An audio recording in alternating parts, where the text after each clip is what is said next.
سب تعریف اللہ ہی کو ہے جس نے اپنے محبوب بندے محمد صلی اللہ علیہ وآلہ وسلم پر یہ کتاب نازل کی اور اس میں کسی طرح کی کجی اور پیچیدگی نہ رکھی، بلکہ سیدھی اور سلیس اتاری تاکہ لوگوں کو عذاب سخت سے جو اس کی طرف سے آنے والا ہے ڈرائے، اور مومنوں کو جو نیک عمل کرتے ہیں خوشخبری سنائے کہ ان کے لیے ان کے کاموں کا نیک بدلہ یعنی بہشت ہے جس میں وہ ہمیشہ رہیں گے، اور ان لوگوں کو بھی ڈرائے جو کہتے ہیں کہ اللہ نے کسی کو بیٹا بنا لیا ہے۔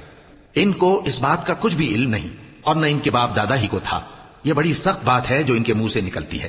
اور کچھ شک نہیں کہ یہ جو کچھ کہتے ہیں محض جھوٹ ہے۔ اے پیغمبر، اگر یہ اس کلام پر ایمان نہ لائیں تو شاید تم ان کے پیچھے رنج کر کر کے اپنے تئیں ہلاک کر دو گے۔ جو چیز زمین پر ہے ہم نے اس کو زمین کے لیے زینت بنایا ہے تاکہ لوگوں کی آزمائش کریں کہ ان میں کون اچھے عمل کرنے والا ہے، اور جو چیز زمین پر ہے ہم اس کو نابود کر کے بنجر میدان کر دیں گے۔ کیا تم خیال کرتے ہو کہ غار اور لوح والے ہماری نشانیوں میں سے عجیب تھے؟ جب وہ نوجوان غار میں جا رہے تو کہنے لگے کہ اے ہمارے پروردگار، ہم پر اپنے ہاں سے رحمت نازل فرما اور ہمارے کام میں درستی کے سامان مہیا کر۔